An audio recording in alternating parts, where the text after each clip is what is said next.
হরে কৃষ্ণ।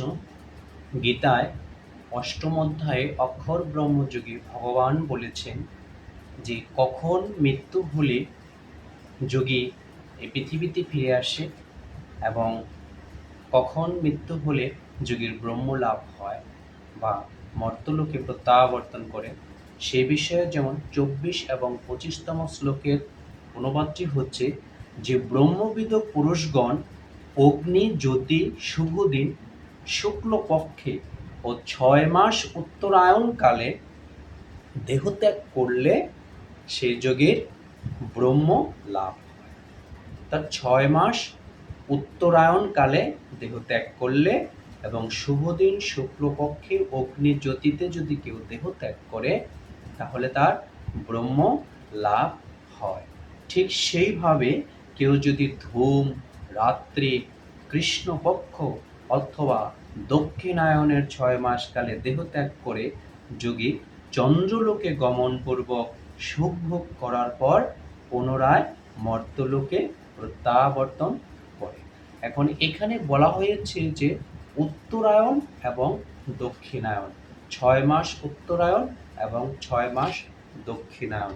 এই উত্তরায়ণ এবং দক্ষিণায়ন সম্পর্কে আমি শ্রীমদ্ ভাগবতের একবিংশতি অধ্যায়ে যে পঞ্চম স্কন্ধে সূর্যের গতিপথ আছে সেখানে স্পষ্ট বর্ণনা করা আছে যে উত্তরায়ণ কখন হয় এবং দক্ষিণায়ন কখন হয়। যেমন ভাগবতে বলা হয়েছে যে সূর্য কিন্তু এক স্থানে স্থিত নয়, সূর্য অন্যান্য গ্রহের মতো ভ্রমণশীল। সূর্যের পরিভ্রমণের ফলে এই দিন রাত্রির হ্রাস বৃদ্ধি ঘটে। সূর্য যখন উত্তরায়ণে ভ্রমণ করে তখন তার গতি দিনের বেলা মন্দ হয়, অর্থাৎ কম গতিতে সে ভ্রমণ করে, এবং রাত্রির বেলা দ্রুত হয়। যার ফলে যেহেতু সে দিনের বেলা গতি মন্দ হয় তাই তখন দিন বড় হয়, এবং রাতের বেলা যখন তার স্পিড কম থাকে তখন রাত্রি বড় হয়। তেমনি সূর্য যখন দক্ষিণায়নে ভ্রমণ করে বা দক্ষিণায়নে তখন দিনের বেলা তার গতি কী হয়? দ্রুত হবে, খুব তাড়াতাড়ি যাবে। খুব তাড়াতাড়ি হওয়ার জন্য, গতি দ্রুত হওয়ার জন্য তখন কিন্তু দিন ছোট হয়, এবং রাত্রে যখন সে অল্প অল্প গতিতে ভ্রমণ করে বা মন্থর গতিতে ভ্রমণ করে, যার জন্য রাত্রি বড় হয়।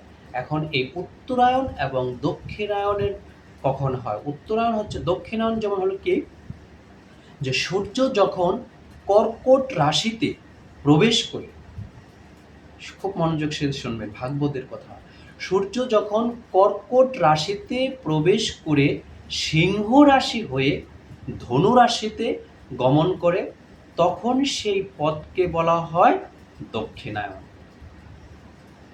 আমি আবারও বলছি, সূর্য যখন কর্কট রাশিতে প্রবেশ করে সিংহ রাশি হয়ে ধনু রাশিতে প্রবেশ করে তখন সেই পথকে বলা হয় দক্ষিণায়ন।